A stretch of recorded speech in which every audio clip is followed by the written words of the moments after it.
Dice: vosotros pues sois el cuerpo de Cristo y miembros cada uno en particular.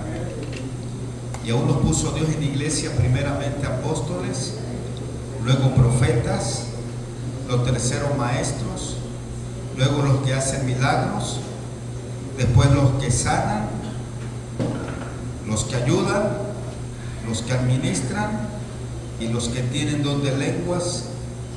Y el 29, ¿son todos apóstoles? Pregunta. ¿Son todos profetas? ¿Todos maestros? ¿Hacen todos milagros? ¿Tienen todos dones de sanidad? ¿Hablan todos lenguas? ¿Interpretan todos? Procurad pues los dones mejores, mas yo os muestro un camino aún más excelente. No sé si ustedes qué tanto han entendido hasta aquí, de acuerdo a los dones, pero vemos que los apóstoles, de acuerdo a la Biblia, pues fueron los que Jesús instituyó bíblicamente. Y vemos que para que alguien sea apóstol, una de las características tiene que haber andado con el Señor, ver sus milagros, o haber andado con los apóstoles, como fue el caso de cuando eligieron a dos de ellos que ocupó el cargo de Judas Iscariote, ¿se acuerdan? Era Justo, Matías y el otro. Entonces, aquel otro que eligieron tuvo que andar con los discípulos, con los apóstoles, y se constituyó un apóstol luego.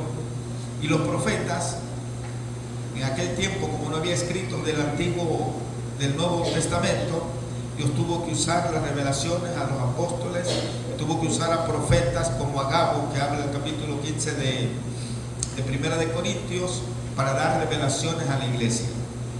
Y una de las cosas que dice que prácticamente este don existe en la manera en que existe la manera en que las escrituras, aquella palabra, aquella persona que escudriña las escrituras, aún se manifiesta, podemos decir ahí, el profeta, porque extrae de lo que ya fue extraído, profetizado. Entonces esto es una polémica con la iglesia moderna, porque en la iglesia moderna te dice que hay apóstoles, están los 5 ministerios, pero los profetas de ahora no son como los profetas de anterior, hermanos. Los profetas ahora solo utilizan hasta el espíritu de adivinación en muchos, y eso no es ser un profeta. Cada ministerio tiene sus características que lo siguen, y muchas características de gente que se llama profeta no las tienen como profeta de Dios. Entonces tenemos que tener cuidado. Muchas veces son profetas que te dicen eso que te dicen, tú estás pasando esto, eso no es un profeta. Ese es don de discernimiento que tiene la persona, que te está diciendo lo que tú estás pasando, pero eso no es un profeta. ¿Ok? Por eso, y mucha gente se confunde, es que es el profeta. No. Por eso estamos viendo el profeta bíblico y el profeta que se autonombra o lo ponen como profetas. Yo conozco a algunos que dicen, vienen con Seba y le profetizan que va a ser su negocio el número 1 de Minatitlán, vendiendo reflexiones y todo eso. Es que el profeta me dijo que voy a hacer. Ese no es un profeta. Y como la gente no conoce la palabra, todo el mundo se va con la finta, y ya no le dicen ni por su nombre, dicen el profeta Mimí. ¿Te acuerdas cuál es el profeta Mimí? López Tarso, ¿se acuerdan de López Tarso? Hizo una película que se llamaba El Profeta Mimí. Entonces, tenemos que saber nosotros, guiados por el Espíritu Santo. Y vamos a ver los dones destacados en la iglesia. Vamos a ver, recuerden que el capítulo 12, 13 y 14 habla sobre los dones de la iglesia y sobre los ministerios. Entonces leímos la totalidad y las partes, dice todos y cada uno. Este verso parece una repetición del tema tantas veces tratado ya, la diversidad dentro de la unidad del cuerpo. Sin embargo, el énfasis recae sobre las frases vosotros sois y cada miembro individualmente. Es decir, no se trataba solo de una teoría aplicable a la iglesia en general, sino de que los corintios habían de comprender que ellos mismos componían la totalidad de la iglesia local y de que correspondía a cada miembro su responsabilidad. Esta aplicación particular es seguida por una lista de dones que da fuerza y actualidad a todo cuanto Pablo ha venido señalando. La lista de dones, ya hemos visto que todos los dones son necesarios para el desarrollo del cuerpo, de modo que no hemos de enfatizar demasiado el elemento de jerarquía en la lista del versículo 28 que ya leímos. Que los primeros que son apóstoles, los segundos, los terceros, y así, ya ese milagro va a una jerarquía no vamos a enfatizar en eso, sino que, como dice, con todo el orden revela el pensamiento de Pablo sobre la utilidad de los dones. La importancia relativa de algunos de ellos volverá a aparecer en el capítulo 14. En primer lugar, apóstoles. Dios puso en la iglesia primeramente apóstoles, ya que su ministerio dependía de todos los demás. Recordemos la distinción que ya se ha hecho entre apóstoles en el sentido genérico y apóstoles en el sentido restrictivo y especial, con referencia muy especial a los 12 apóstoles. ¿Ok? Y estos apóstoles de ahora son aquellos apóstoles, alguien que lo mandan, es un enviado, por ejemplo, que lo mandan a la colonia Hidalgo a levantar una misión. Él tiene que levantar una misión y él tiene que venir, pues, a predicar el evangelio, todo lo que Jesús dejó, así literalmente.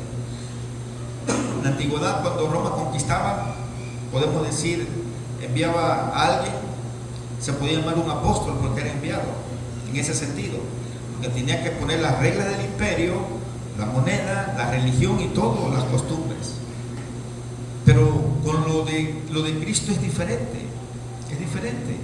Entonces hay apóstoles en ese sentido restrictivo y especial, pero muy especial a los 12 apóstoles nada más, a eso se está refiriendo. Estos apóstoles, testigos autorizados e inspirados de la persona y obra de Cristo, hermano, estos 12. ¿Ok? Y Pablo, quien recibió una revelación especial, ustedes saben que Pablo recibió una revelación especial del Señor resucitado, amén de otras, constituyendo todas ellas el gran depósito de la verdad neotestamentaria sobre la iglesia. Detrás de todo el Nuevo Testamento se halla la autoridad apostólica directa o indirectamente, pues ellos recibieron la fe que fue entregada una vez para siempre a los santos. Así que su obra fue completada al terminarse el canon del Nuevo Testamento y sigue entre nosotros a través de sus escritos. ¿Ok? Estos son los apóstoles que habla la palabra. Los profetas, vamos a reiterar una vez que el profeta era portavoz de Dios en la iglesia, recibiendo sus mensajes directamente de inspiración del Espíritu antes de redactarse los escritos del Nuevo Testamento. Ellos recibían revelación de Dios, los profetas. Nada más hagan recuerda, por ejemplo, Isaías, Jeremías, todos ellos recibían la inspiración, ¿o no? Amén. Bueno, su importancia relativa en el Nuevo Testamento es menor que la de los profetas que ejercían su ministerio en el pueblo de Israel, ya que los apóstoles eran los encargados de recibir las verdades fundamentales del nuevo pacto, mientras que los profetas llenaban los huecos de conocimientos y exhortación hasta que se cumpliera la plenitud del ministerio apostólico. ¿Cómo la ven? ¿Está bien o está mal el escritor? Este es un hombre, tiene institutos a nivel mundial, ya murió, muy reconocido y muy centrado en la palabra y muy reconocido. Entonces, un apóstol de nuestro tiempo no va a aceptar nada de esto. Uno que sea apóstol, profeta, no va a aceptar estas palabras.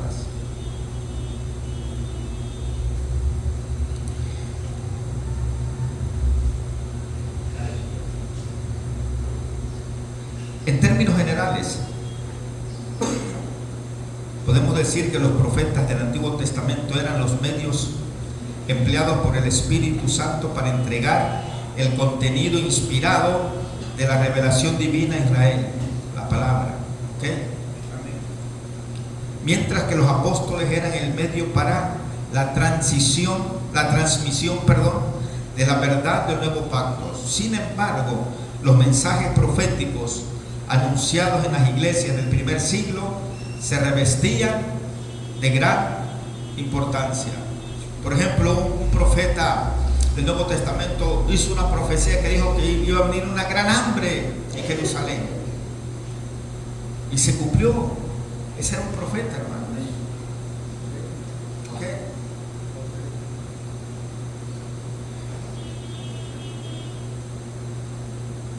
Otro profeta, no sé si fue el mismo Agabo, cuando agarraron el cinto de Pablo, creo que del otro era Jeremías, no, de Pablo, le dijeron que de este cinto le hicieron, lo amarraron, y dice: así va a ser, porque cuando Dios da algo se cumple, hermanos. Entonces, cuando Dios, la palabra, pues la gente, cuando dice una palabra se cumple, aunque tú no lo creas, entonces tiene un ministerio de parte de Dios. Pero tú vas viendo que se va cumpliendo todo lo que va diciendo. Pero eso hoy se cumplió y mañana no se cumplió, y si no, aquí estamos jugando.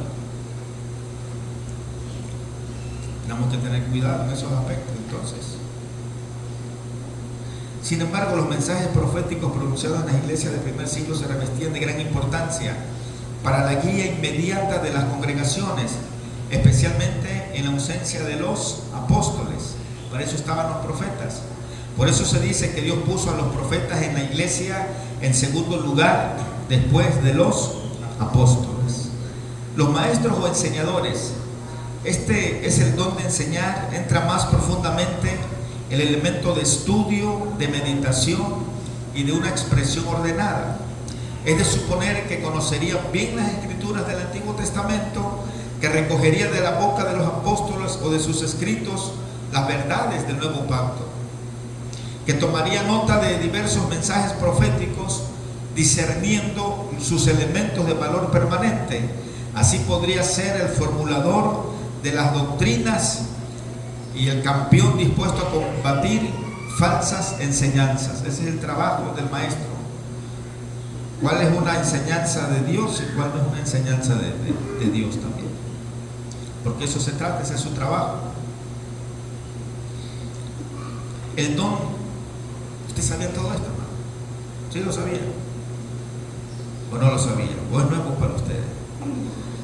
Por eso es necesario que conozcamos, porque si leemos un libro y nos dice todo lo contrario, ¿en quién creo o a quién le creo?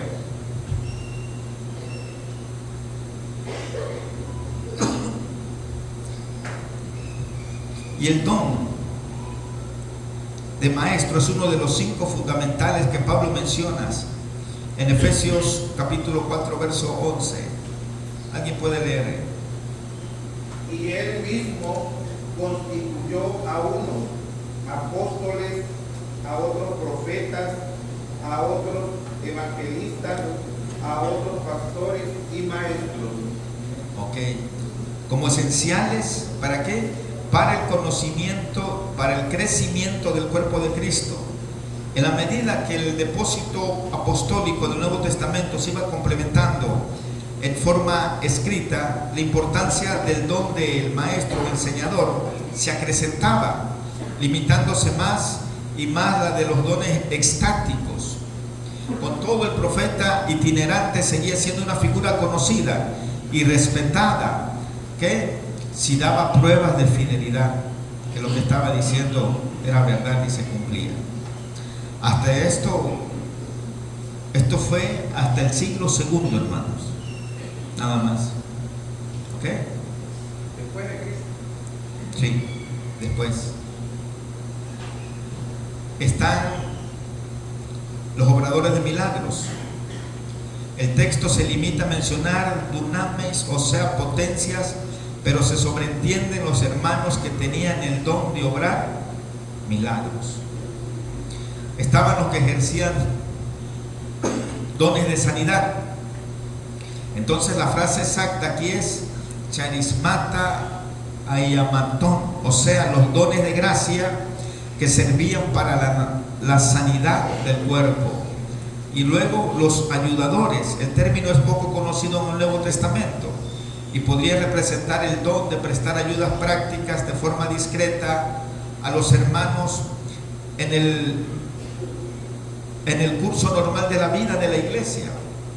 Al mismo tiempo, como elemento en una lista de dones públicos, podría corresponder a la labor de los diáconos, que más tarde había de recibir reconocimiento específico. Filipenses 1:1.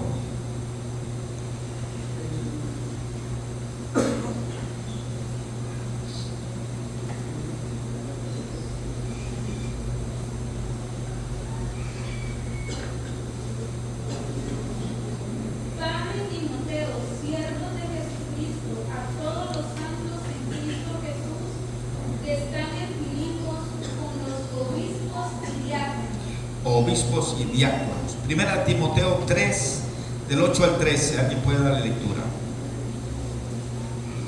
Primera Timoteo 3, del 8 al 13. Los diáconos asimismo deben ser honestos, sin doblez, no dados a mucho vino, no codiciosos de ganancias deshonestas, que guarden el misterio de la fe con limpia conciencia, y estos también sean sometidos a prueba primero, y entonces ejerzan el diaconado si son irreprensibles. Las mujeres asimismo sean honestas, no calumniadoras, sino sobrias, fieles en todo. Los diáconos sean maridos de una sola mujer y que gobiernen bien sus hijos y sus casas, por lo que ejerzan bien el diaconado, ganan para sí un grado honroso y mucha confianza en la fe que es Cristo Jesús. Amén. Dan los guías de las iglesias. El término es kuberneseis, o sea, los pilotos de una nave. Es de suponer que corresponde este don al de los ancianos, también denominados sobreedores o pastores, que guiaban y pastoreaban las congregaciones según el orden apostólico.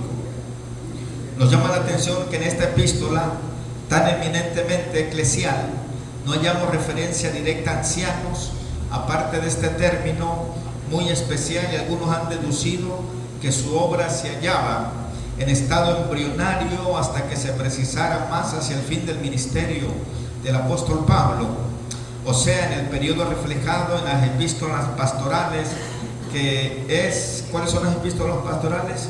Primera y segunda de Timoteo y Tito, esas tres. Sin embargo, esta teoría no es aceptable, puesto que Pablo nombraba ancianos en todas las iglesias de Frigia y de Laconia durante su primer viaje misionero. Hechos 14:23.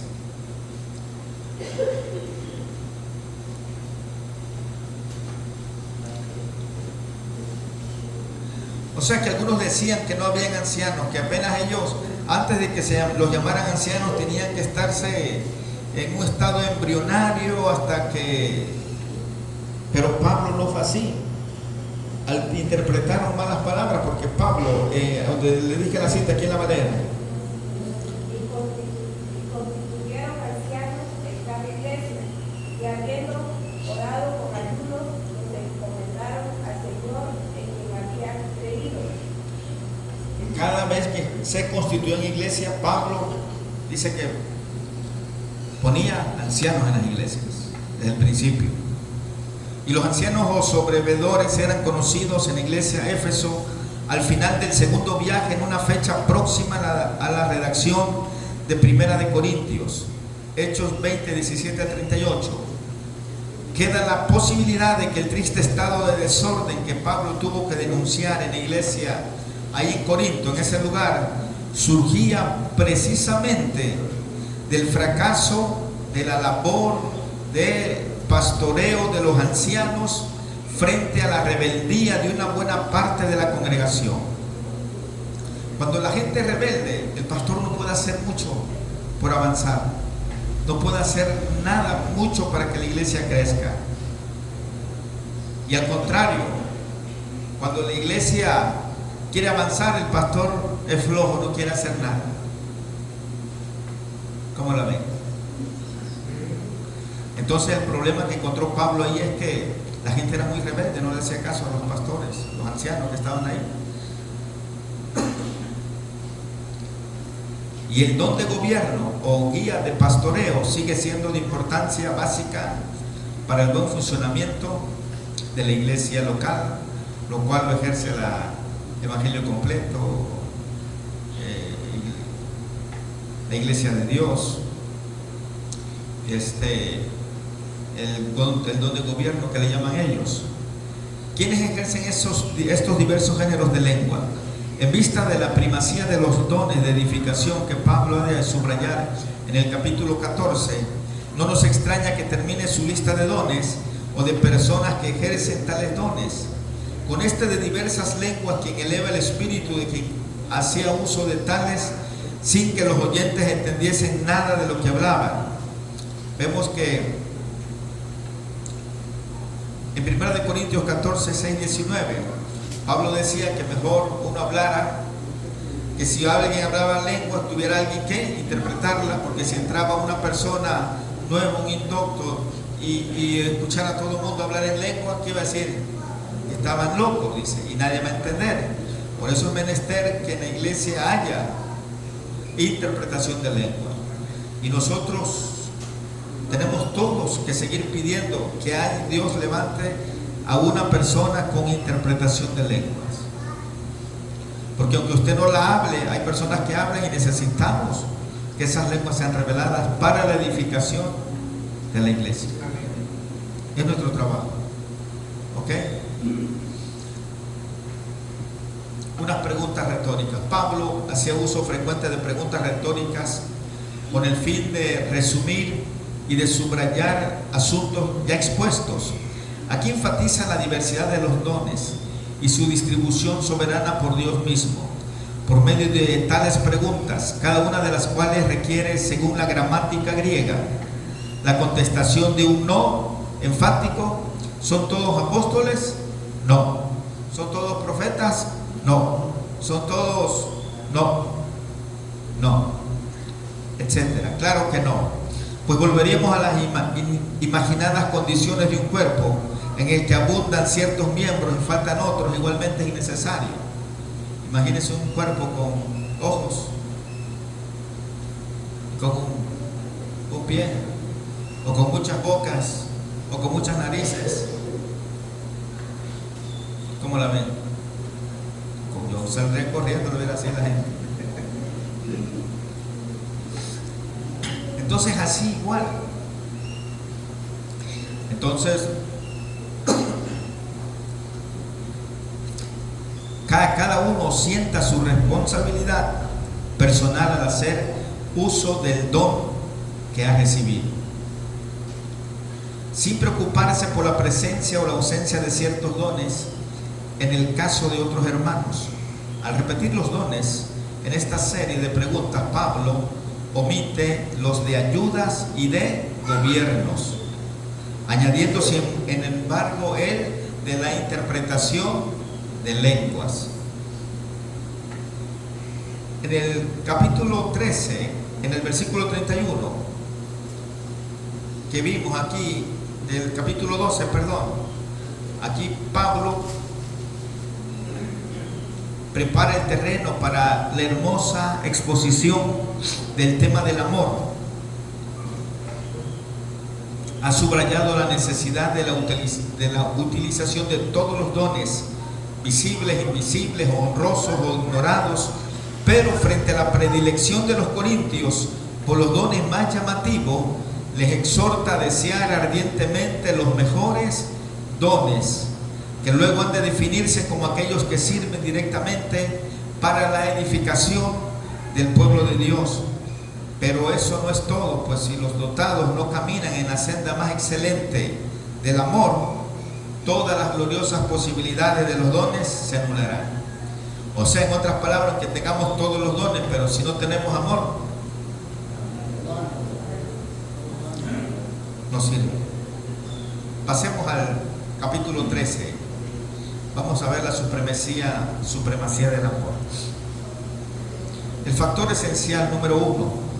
El célebre erudito bíblico Harnack declaró en el capítulo 13 de Primera de Corintios que constituye la porción más majestuosa, más potente y más profunda de cuantas escribiera el apóstol Pablo.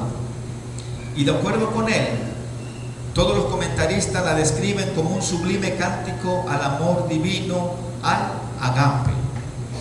A nadie se le ocurriría discrepar de estas opiniones, pues sería difícil hallar palabras adecuadas para elogiar debidamente las maravillas del pensamiento y de la expresión de Pablo al redactar este capítulo número 13 que tenemos delante. Desde el punto de vista de la exegesis, sin embargo, surge un peligro de la misma sublimidad, pues existe la tendencia de aislarlo de su contexto, hermanos, mientras que de hecho constituye un movimiento integrado perfectamente en el tema de los dones que el Espíritu Santo concede a los miembros del cuerpo de Cristo, a los fines de su debida edificación y esencial para una buena comprensión. Se trata del amor como un móvil imprescindible y único que es capaz de poner en marcha todo ministerio cristiano que Dios pueda reconocer.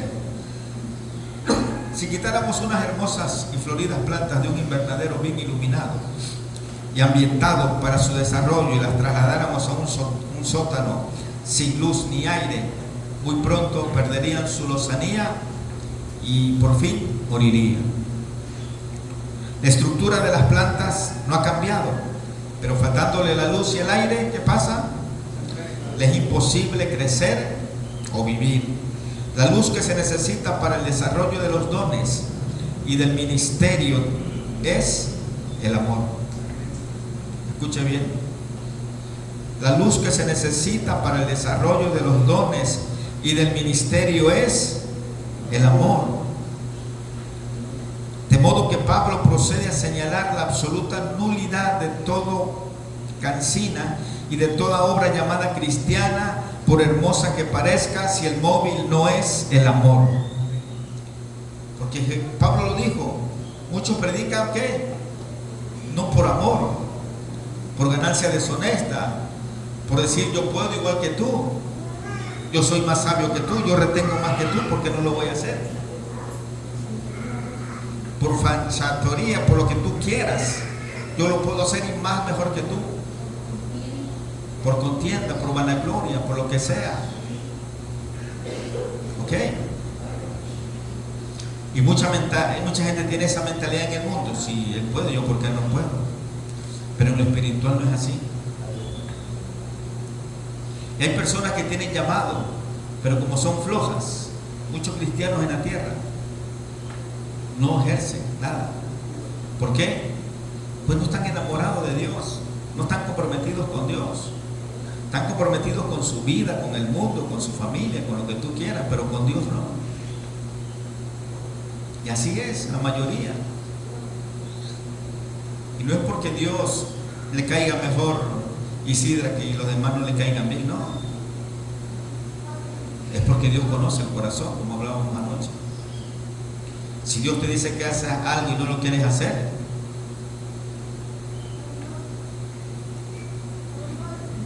recuerda que cuando nos presentemos delante de Dios, aunque sea, si nos dio un talento, un ministerio, Señor, aquí está lo que me diste. Y muchos lo que hacen, ¿qué hacen? Yo sabía, y yo sabía. ¿Y qué nos va a decir el Señor a nosotros? Nos va a decir: siervo malo, negligente, flojo, dormilón y perezoso, ahora perecerás. Mucha gente es así, hermano. Mucha gente ama el dormir, ama el descansar, creyendo que va a estar mejor físicamente, creyendo que se va a recuperar, creyendo que va a vivir más tiempo. No. Al contrario, una persona así más enferma, le duele más esto y el otro cada rato. Párate un carro, úsalo, páralo, a ver. Así es uno. Espiritualmente así es.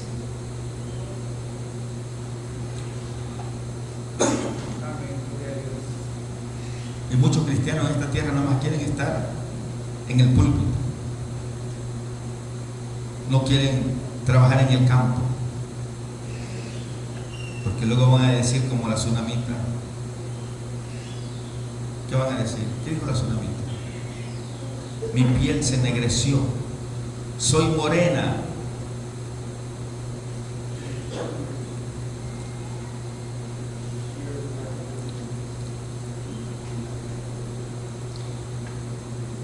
Es mejor el trabajo que se hace afuera que acá, porque aquí todas las miradas tuyas están, de la gente está sobre ti, y tú no puedes mirar ni a la derecha ni a la izquierda, menos para atrás, porque aquí te tienen fotografiado de todos. Aquí no puedes decir una mala palabra, que te equivocaste al orar, que te equivocaste al hablar, no, porque no van a resaltar lo bien que expusiste, van a resaltar tus errores que cometiste al hacerlo. Y eso va a ser el pan nuestro de toda la semana. ¿Sí? Ya lo platicó con este, ya lo platicó en su casa, ya lo platicó con los hermanos, ya lo platicó hasta con los vecinos. Gente que no nos conoce, le damos boca a la gente que no nos conoce. Entonces, la luz que se necesita para el desarrollo de los dones y del ministerio es el amor. De modo que Pablo procede a señalar la absoluta nulidad de todo, y después de negar toda eficacia aún en el ejercicio de los mayores dones, si falta esta condición previa, que es el amor, presenta una lista de las manifestaciones del amor. No llega a ser una definición formal del agape, pero su naturaleza se descubre por medio de una serie de declaraciones que nos hacen ver lo que es el amor en acción. Número 2, vamos a ver lo que es el amor. Cuando se hacían las primeras traducciones del griego del Nuevo Testamento al latín, no era posible emplear el vocablo amor como equivalente de agape o ágape, pues se había degradado tanto que los traductores preferían usar caritas, de donde viene a través de la Vulgata el vocablo caridad en nuestras versiones antiguas. Si usted ha tenido una Biblia antigua, versión 1909, al final dice: permanece en la fe, la esperanza y la caridad. ¿Por qué? Porque dice, tanto este amor agape se había deformado en la antigüedad que no sabía ponerle así si era. Por eso hacía que sean unos emojis, unas caritas, dice, que ponían para identificar.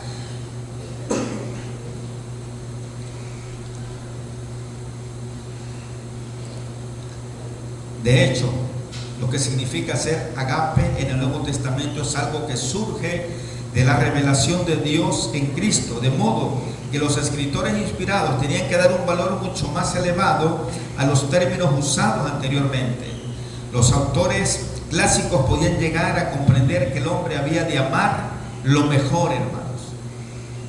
Amar, ¿qué? Lo mejor. Y despreciar lo vil. Bien que pocas veces llegaban en la práctica aún a eso, pero no habían vislumbrado jamás el amor que ama al mundo rebelde hasta el punto de entregar al mayor tesoro del cielo para su salvación. Usted se sabe San Juan 3:16, porque de tal manera.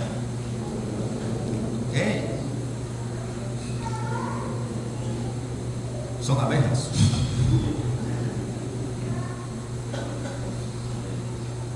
Ni les era imposible comprender el subido valor del amor que se describe.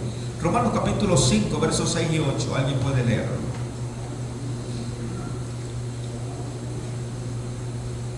Romanos 5, 6 al 8.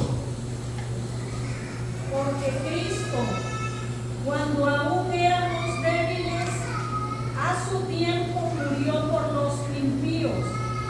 Ciertamente, apenas morirá alguno por un justo. Con todo, pudiera ser que alguno osara morir por el bueno. Mas Dios muestra su amor para con nosotros, en que siendo aún pecadores, Cristo murió por nosotros. Amén. Vean cómo ese amor lleva a Cristo a morir por sus enemigos. ¿Quiénes? Los pecadores.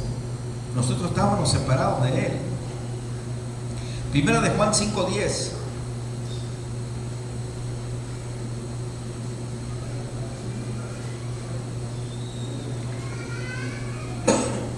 Primera de Juan 5:10.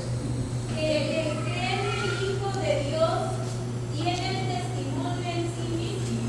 El que no cree a Dios le ha hecho mentiroso, porque no ha creído en el testimonio que Dios ha dado acerca de su Hijo. Primera de Juan 4:9 al 10.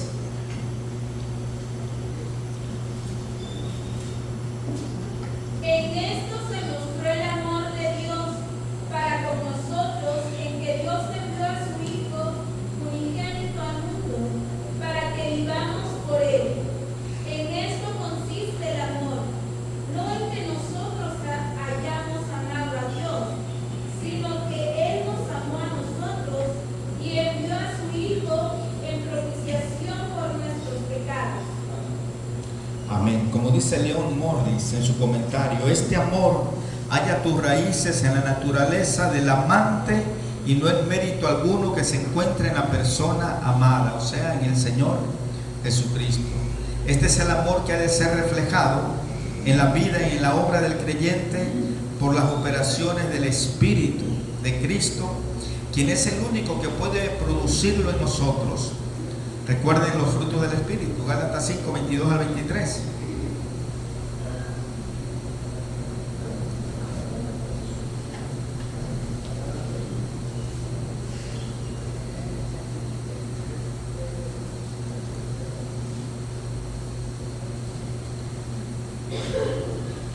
Mas el fruto del Espíritu es amor, gozo, paz, paciencia, benignidad, bondad, fe, mansedumbre, templanza.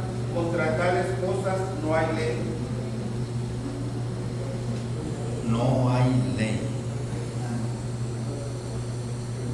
¿Cuál es el primer fruto del Espíritu? El amor, dice. Y se ha dicho también que el capítulo es un retrato de Cristo, el capítulo 13 de Primera de Corintios. Y todos comprenderemos que este amor en su plena manifestación solo se ha visto en la vida de Jesucristo, nada más. Pero no constituye un mero ideal irrealizable, pues el apóstol enfatiza la nulidad de todo aquello en cuanto al cristiano y su servicio, que no surge de la profunda raíz del amor. El amor ha de anular el yo, aquel triste engendro de la caída que se coloca en medio de lo que imagina ser su territorio para defender su dignidad, para recoger sus cosas y para luchar encarnecidamente contra todo aquel que a su parecer perjudica en algo su persona o sus intereses. ¿Ok? Quizás no lo entendieron. El amor anula todo eso en la humanidad de nosotros los seres humanos, en el yo. como ley básica de su reino, el Señor ya había hecho constar el principio de refrenar el yo, enunciando la llamada regla de oro. ¿Y cuál es esa regla de oro? Así que todas las cosas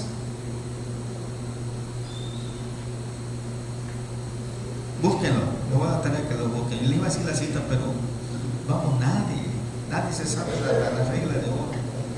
Eso me da como que tristeza, eso como que me da coraje también, como que es una amalgama de que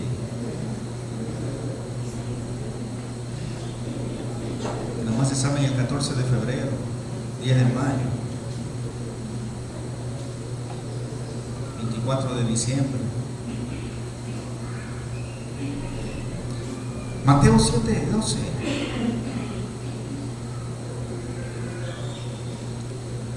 Así que todas las cosas que querráis que los hombres hagan con vosotros, así también hacerlas vosotros con ellos, porque esto es la ley y los profetas. Ay, sí, ya porque lo encontraron, hablan. Si no lo encuentran, sí, pues ya te dije la cita.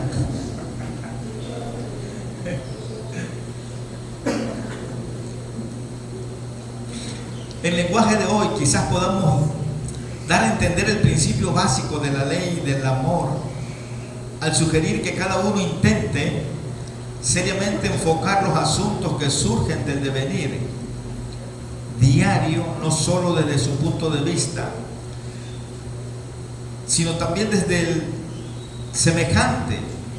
La totalidad del agape, tal como se manifiesta en la cruz, es mucho más que eso. Pero cuánta diferencia habría en la vida, en el testimonio y en la obra de las iglesias locales, si muchos hermanos empezaran siquiera a ajustar el enfoque de las cuestiones del día en el sentido indicado. Vamos a 1 Corintios 12:31. Procurad pues los dones mejores, mas yo os muestro un camino aún más excelente. Los mayores dones y el amor. Este versículo enlaza la descripción de los dones de la sección anterior con la consideración del camino más excelente. Los hermanos harían bien en anhelar con santo celo, según el sentido del original, aquellos mayores dones que de verdad servían para la edificación de la iglesia. Pero aún si los consiguieran, de nada les serviría si no anduviesen en el camino del amor que el apóstol les presenta a continuación. Número 2. Los mayores dones pueden perder su valor. Si yo hablase lenguas humanas y angélicas y no tengo amor, vengo a ser como metal que resuena o címbalo que retiña. Hasta lo cantamos, sí es un canto. Y si tuviese profecía y entendiese todos los misterios y toda ciencia, y si tuviese toda la fe de tal manera que trasladase a los montes y no tengo amor, y si repartiese todos mis bienes para dar de comer a los pobres, y si entregare mi cuerpo para ser quemado y no tengo amor, de nada me sirve. Vamos a ver las lenguas de hombres y de ángeles. Sin duda, fue la preocupación de los corintios por los dones espectaculares lo que llevó a Pablo a mencionar en primer término aquellos que resultaban en la mayor elocuencia que la mente humana puede concebir, lenguas de hombres y hasta lenguas de ángeles. La elocuencia que presenta conceptos dignos revestidos de expresiones y vocablos a la altura de los temas es algo que nos entusiasma y excita nuestra admiración, constituyendo uno de los dones más apreciados que surgen de la inteligencia humana. Al hablar de lengua de los ángeles, quizás Pablo pensaba en aquellas que una vez escuchó estando en éxtasis, según la referencia de 2 de Corintios capítulo 12, verso 2 al 4. ¿Alguien puede leerlo? 2 de Corintios 12, verso 2 al 4. Conozco a en Cristo, que hace 14 años, si en el cuerpo, no lo sé, si fuera del cuerpo, no lo sé, Dios lo sabe, fue arrebatado hasta el tercer cielo, y conozco al tal hombre, si en el cuerpo o fuera del cuerpo, no lo sé, Dios lo sabe, que fue arrebatado al paraíso, donde oyó palabras inefables que no le es dado al hombre expresar. ¿De quién estaba hablando Pablo? A ver. De él mismo. De él mismo. De él mismo. Que fue arrebatado, dice, que al paraíso, donde oyó palabras inefables que no es dado al hombre expresar. Entonces, todas las armonías producidas por los genios musicales de los últimos siglos no pasarían de ser notas desafinadas comparadas con lo que Pablo oyera en el paraíso. Pero veremos que el valor de tales lenguas de ángeles quedaría anulado si no fuesen impulsadas por el amor. No sabemos cuál sería la experiencia de los hermanos que hablaban las lenguas misteriosas que el apóstol Pablo menciona en 1 Corintios 14, en el verso 2, que dice: porque el que habla en lengua no habla a los hombres sino a Dios, pues nadie le entiende, aunque es por el Espíritu, habla misterio. En el verso 14 dice: porque si yo oro en lengua desconocida, mi espíritu ora, pero mi entendimiento queda sin fruto. En el verso 18, doy gracias a Dios que hablo en lengua más que todos vosotros. O si se puede clasificar como lenguas angelicales. Pero su intención en el versículo 1 es claramente la de señalar primeramente la mayor excelencia de expresión, para llegar luego a la conclusión de que aún subiendo estas alturas, aunque yo hablase en lengua, dice, si no tengo amor, vengo a ser como un metal que resuena, como címbalo que retiñe. Y sin duda, él emplea la primera persona singular con el fin de no herir los sentimientos de otros hermanos.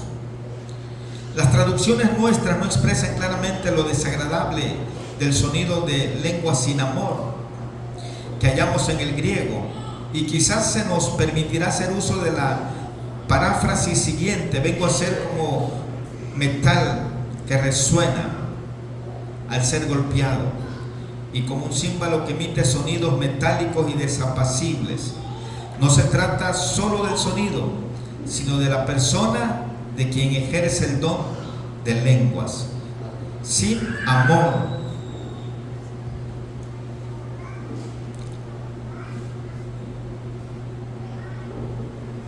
¿y qué pasa?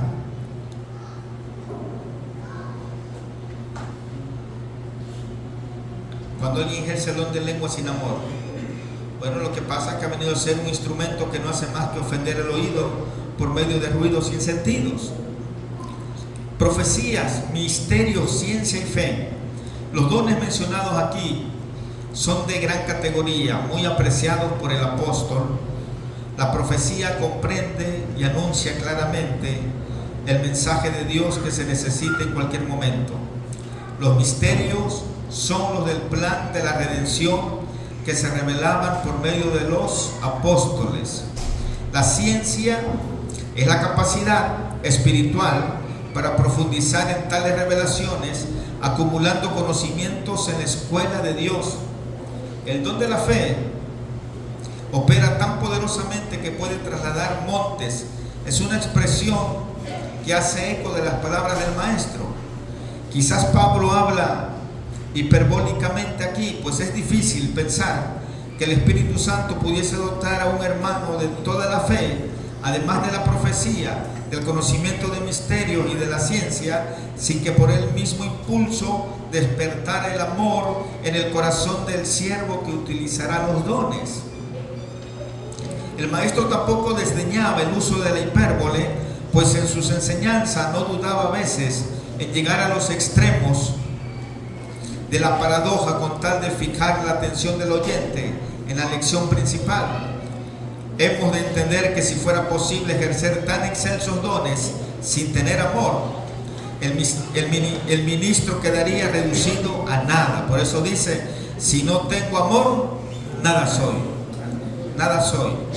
Es posible que Dios, en su providencia soberana, utilice manifestaciones del Espíritu en hermanos que no muestran el amor en su grado debido, pero si el móvil no es el amor, se anulan en sí mismos delante de Dios y no quedará nada de valor espiritual para el día de Cristo. Recuerde lo que vimos en 1 Corintios capítulo 3 verso 13 al 15. ¿Por qué? Porque dice que la obra de cada uno será manifiesta, porque el día la declarará, pues por el fuego será revelada, y la obra de cada uno, cual sea, el fuego la probará. Si permaneciere la obra de alguno que sobreedificó, recibirá recompensa. Pero si la obra de alguno se quemare, él sufrirá pérdida, si bien él mismo será salvo, aunque así como fuego. ¿Ok?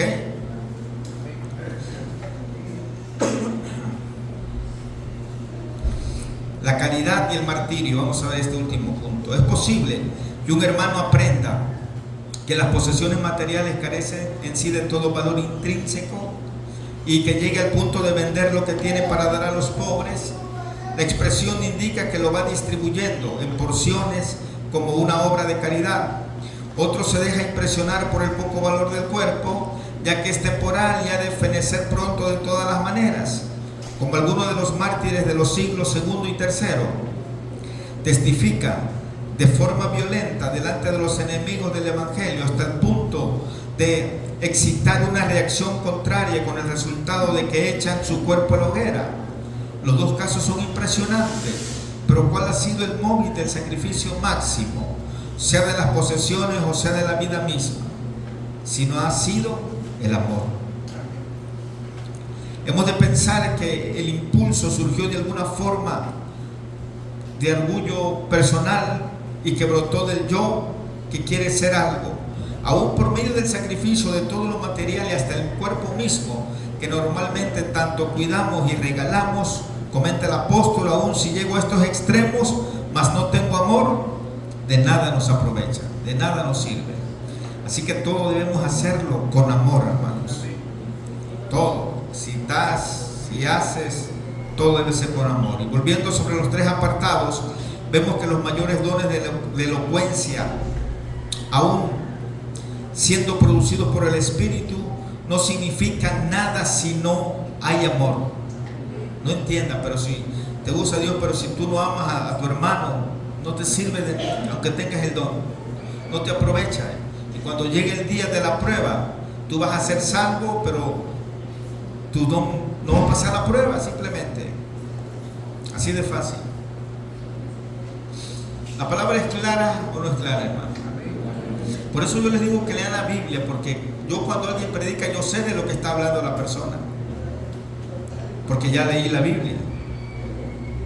Igual usted, si yo estoy dando 1 Corintios, es para que usted ya hubiera leído toda 1 Corintios, para saber de lo que estoy hablando. Y si tiene alguna duda, busque un comentario y ahí, porque si estoy hablando y no he leído Corintios, ni saben de qué estoy hablando, ni saben de lo que se trata el tema. ¿O estoy mal?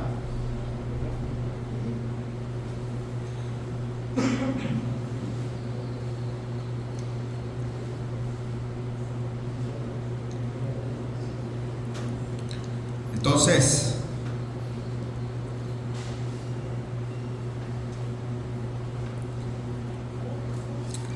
les repito para terminar, el ejercicio de los mayores dones de profecía, ciencia y fe, si no obra el amor, no hace sino reducir el ministro a nada personalmente. Los sacrificios máximos de bienes y de vida sin el móvil del amor no aprovechan nada a quien lo realiza. El amor busca el bien y el provecho del hermano o del prójimo a expensa de los deseos y aparente aprovecho del yo. Amén. Póngase de pie. Vamos a dar gracias a Dios.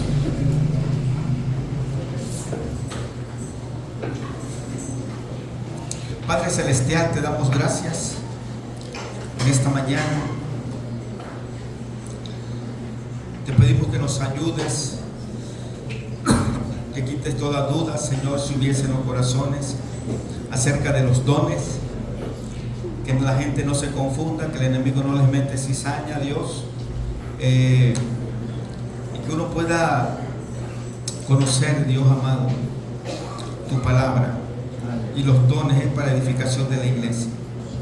Y te pedimos que nos ayudes, porque el enemigo es muy astuto también, y te pedimos que tú nos guíes cada día, Señor amado, y que podamos seguir ejerciendo los ministerios a todos mis hermanos, los que les has dado y los que les vas a dar, Padre.